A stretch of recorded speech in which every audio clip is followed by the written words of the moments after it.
Welcome to LaunchPod, a product management podcast brought to you by LogRocket. Today, our guest is Shira Gershoni, seasoned product management executive with 15 years of experience in e-commerce and SaaS product development across North America and Europe. Shira started her career in web development and later transitioned to technical product management while at Eternity IT, followed by leadership positions at NeoGames, Soluto, and Asurion. On today's episode, Jennifer talks to LogRocket's CEO and head of product, Matt Arbesfeld, about the significance of focusing on creating omnichannel experiences, why using AI enhances your user experiences and making data-driven decisions, and how a culture of iteration in product is more impactful than aiming for perfection. So here it is, our conversation with Shira Gershoni. Hey, Shira. Awesome to have you on today. Hey, Matt. I'm super excited to be here today. Super excited to chat about Asurion. I've definitely worked with you all in the past to fix my phone. So maybe for the viewers out there, you could share a bit about what Asurion does and then can take the conversation from there. So Asurion is the biggest player in the tech care world. I know a lot of people don't necessarily know what tech care, but they definitely know what healthcare is. And given the fact that our life is just dependent on technology, the last 10 years, there's no minute in our life without technology. Tech care is becoming essential. Maybe you could share, what does omnichannel mean from you? Are most of your clients coming to brick and mortar? Are they getting help online? What does that look like? So I think in every company, omnichannel can mean different things. Not every product has a physical dimension in the form of a store, but definitely has other physical elements, whether if it's how people use their product or how the people interact after their purchase. I think that omnichannel is just a seamless consumer experience across all channels. And there's a slight difference between a multi-channel approach, meaning I have a website, I have an app, and they're kind of offering the same. I think the magic about a really good omni-channel approach is where those different experiences and different touch points complement each other and doesn't necessarily duplicate each other. And that is a fine line when you design an omni-channel approach. An omni-channel could be any product that you can use either digitally or physically. So I'll give an example from my previous role when I was working in the iLottery industry. In the iLottery industry, that is basically how people can play the Powerball, the Mega Million, also those scratch cards. And people know it usually as a brick and mortar product, right? You go to a gas station or any other retail location and you can experience it there. As soon as we introduced iLottery into the world, then it became two different dimensions offering similar products, but approaching really different audiences. The magic of omnichannel is understanding how you can increase the lifetime value of your customer as well as their understanding of your brand and what you can give them as a brand and fit the right channel to the right segment.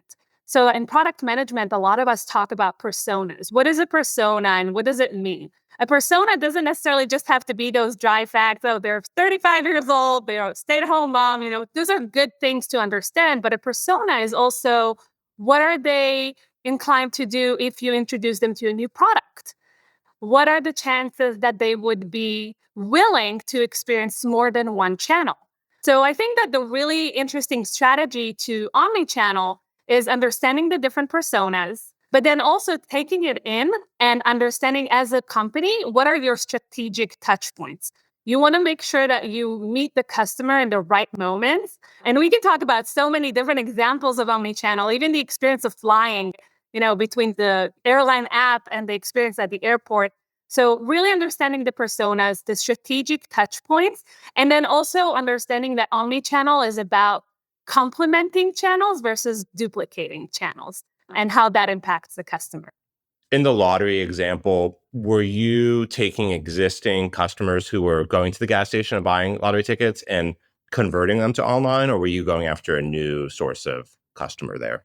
That was a really interesting time in my career because it was trying to introduce technology to an industry that was really not into technology.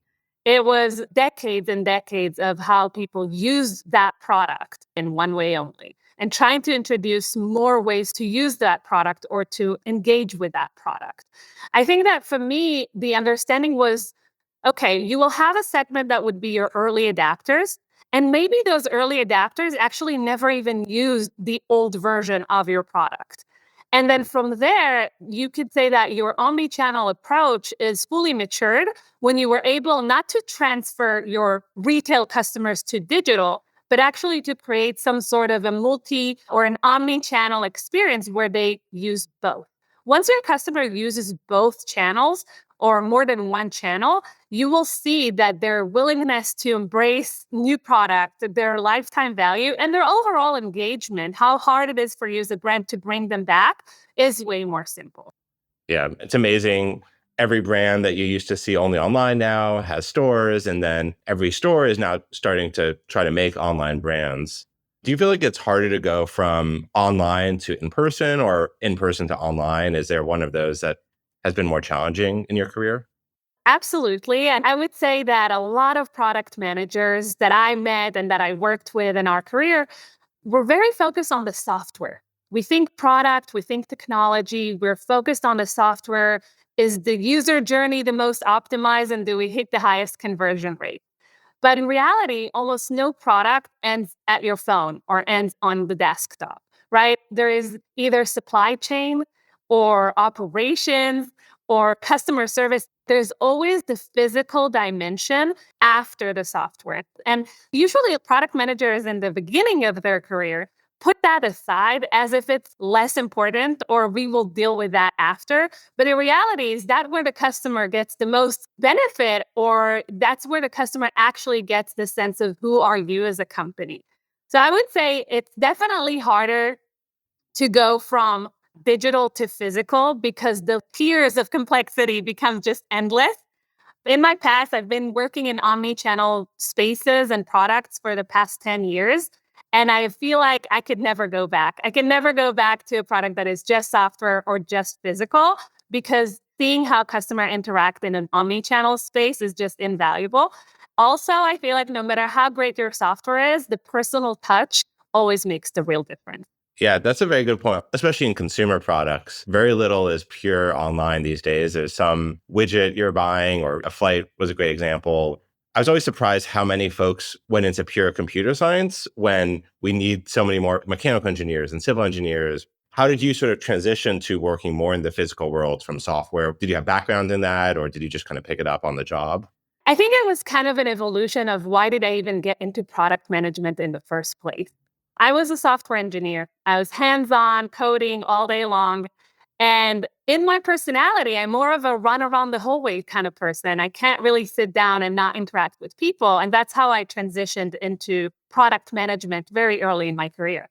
I think that the need to be out there, talk to customers, see how they use your product, sometimes even just be a fly on the wall and see how people interact with your product, to me, opened just this amazing horizon of ideas, amazing insights, really just priceless interaction with people who use your product. And the moment you see that your product is actually making an impact on their life is the moment where you're like, the happiest. As a product manager, yeah, if our sprint is on time, if our velocity is great, if we hit our KPIs, all of those are great achievements.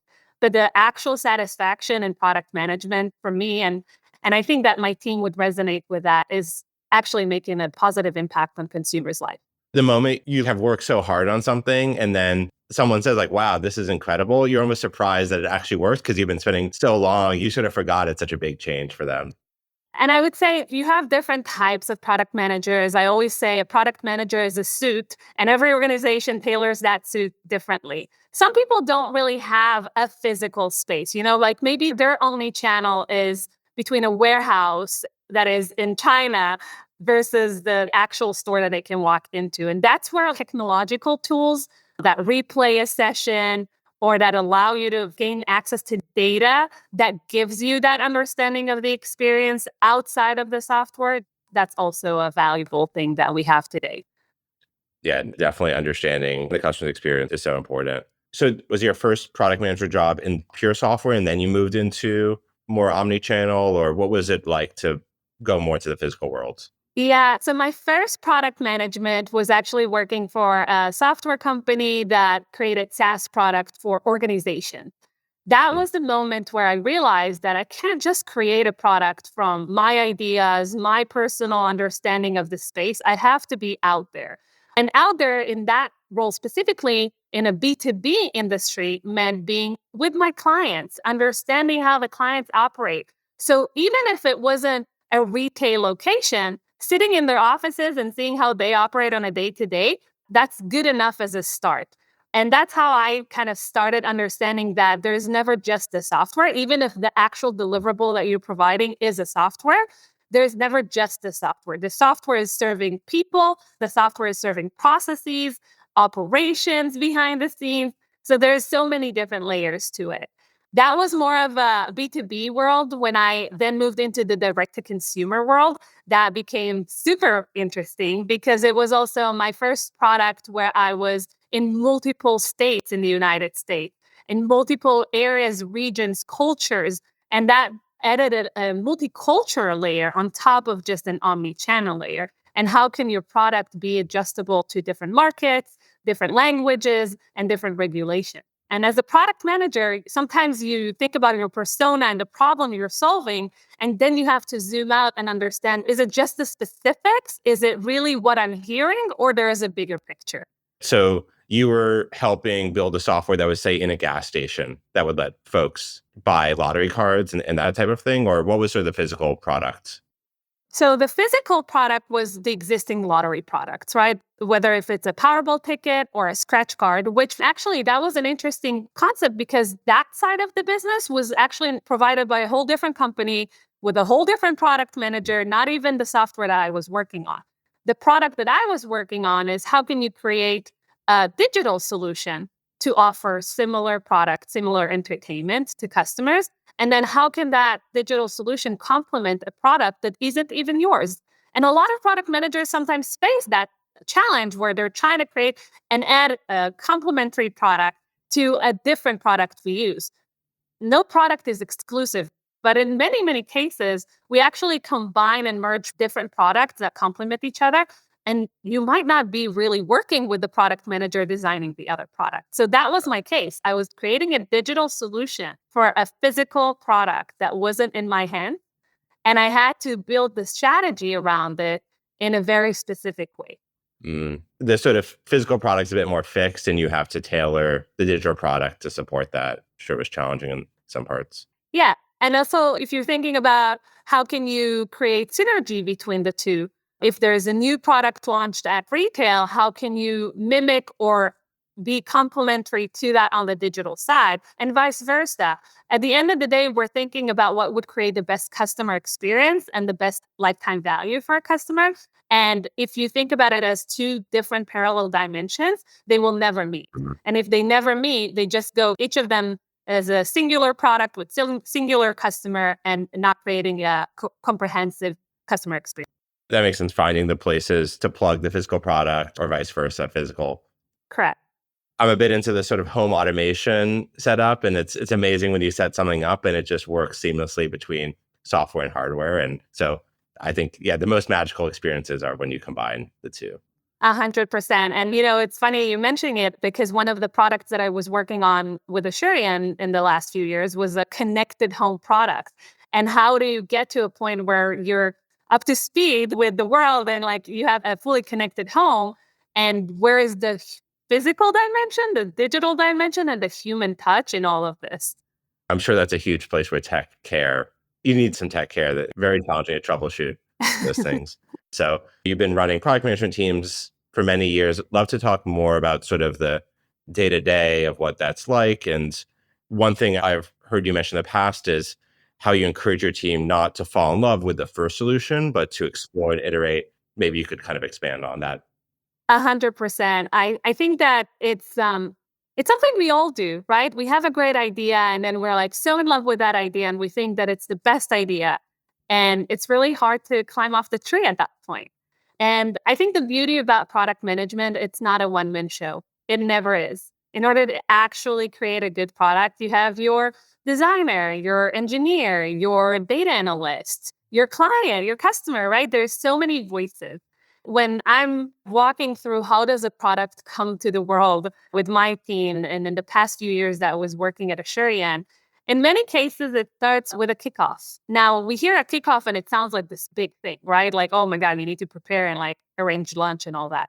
And it doesn't have to be. A kickoff could be over coffee. A kickoff could be just a small group of 2, 3 people bouncing ideas against each other. And that allows people to poke holes in your love story idea from the get-go before you even wrote one line of code. And it allows you to kind of ground back to reality as a product manager and say, okay, wait, there's additional voices that this idea doesn't take into consideration.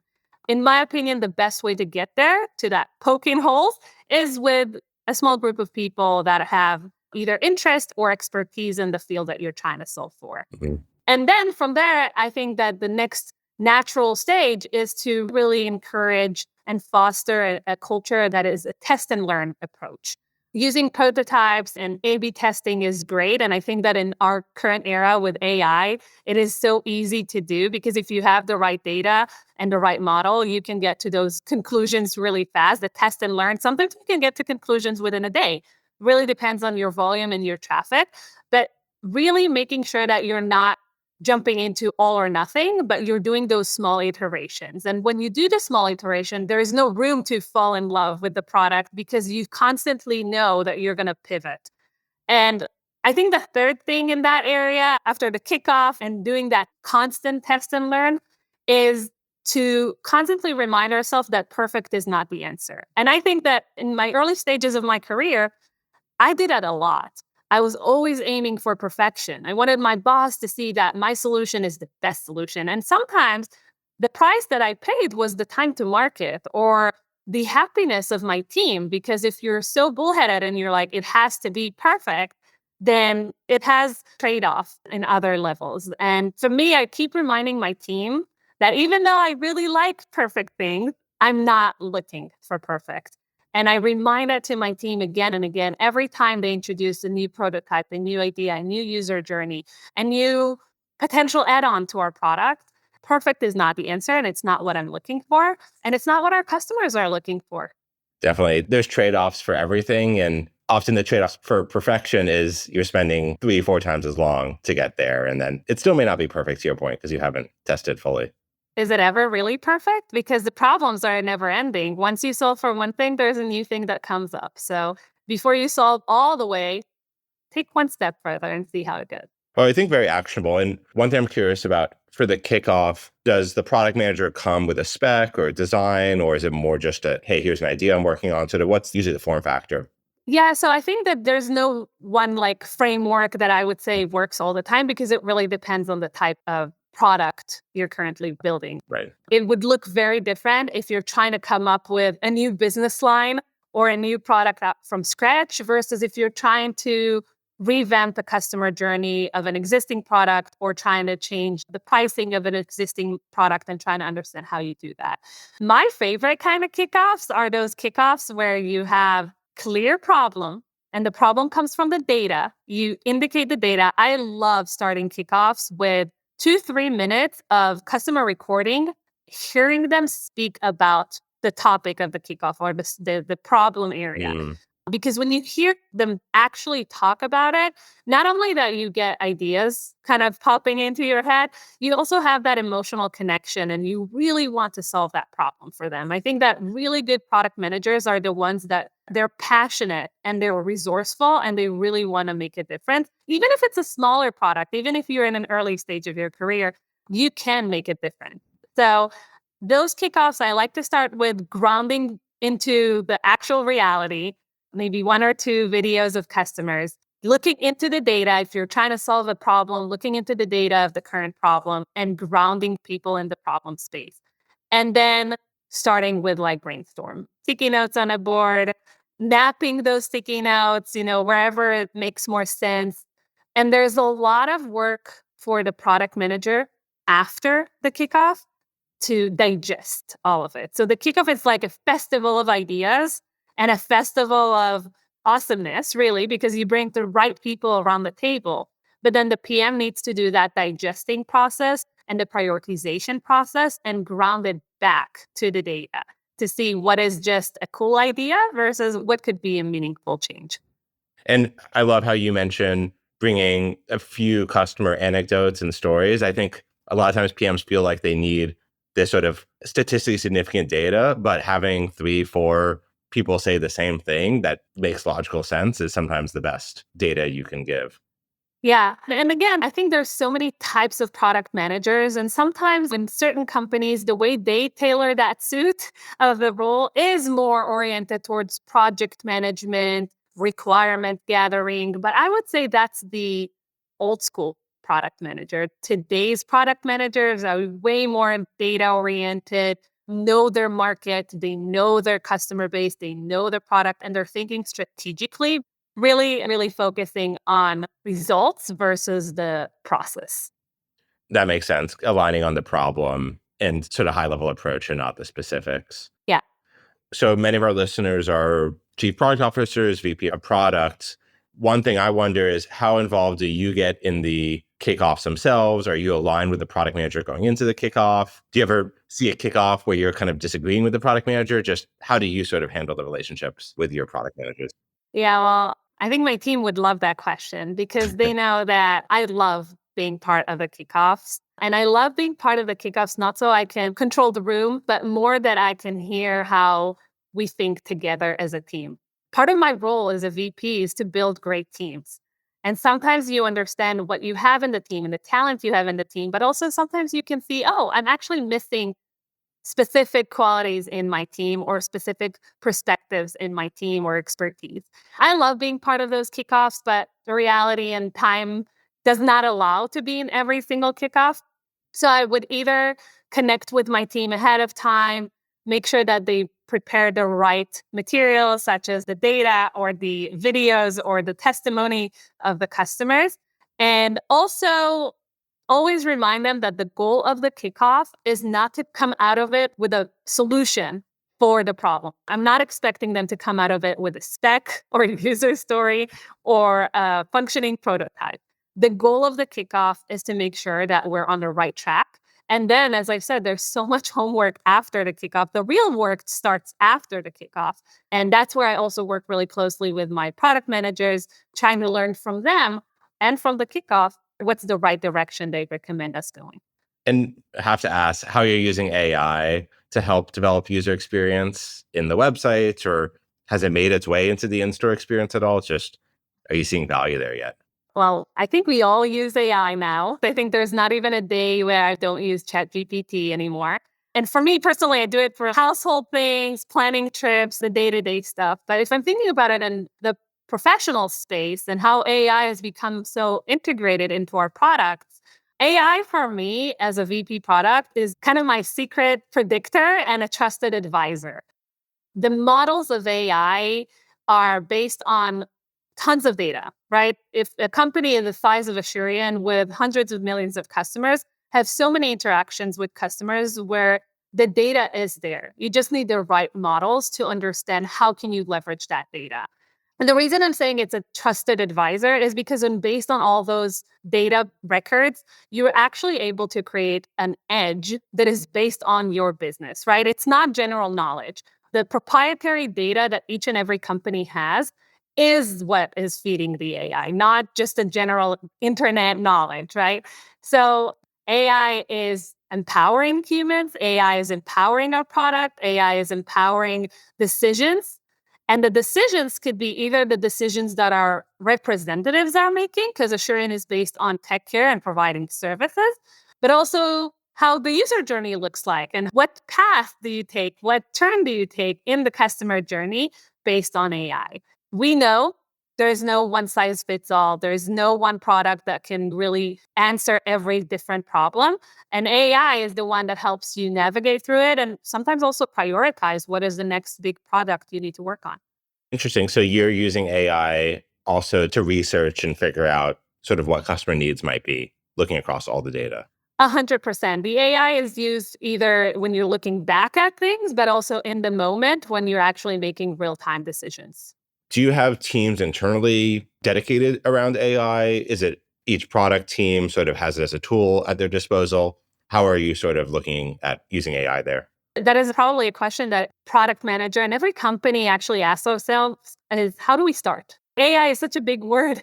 How do we start with making it part of our offering, part of our product? I was just in a AI meetup last week, and I heard so many people talk about that in different perspectives. They speak about the right model. They speak about how do you introduce it to your engineering team? How do you introduce it to the end user? I think that there is no real recipe on how to integrate AI because it really depends on the size of your company, the stage of your company, and what are you hoping to get with AI. As an example, I mentioned Asurion is such a big company with so many customers, so the data is endless. But if you're a new startup that is just starting from scratch, how can you build your AI models knowing you don't have that proprietary data yet, or maybe knowing that the customer base is not significant enough to make real decisions? Because we all know AI could be wrong as well. So you need to really tailor it correctly. I've seen both where you have that sort of centralized team and they're working on correctness and hallucinations and all that stuff. And then other teams I've seen kind of more distributed. But yeah, I think we're still figuring out the right way to use all these tools. Hey, I'm going to go back to what I said earlier with perfect is not the answer. If you're going to try to create a model that answers everything and everything, it might be like super, super slow. And that's also not great with AI. But also it might give you so much unnecessary data that you're taking into consideration to make a simple decision. Awesome. Well, super interesting conversation. We covered a lot, omnichannel, product management, AI. Thanks so much for the time today, Shira. Great to catch up. Yeah, absolutely. I really enjoyed the conversation. And remember, perfect is not the answer.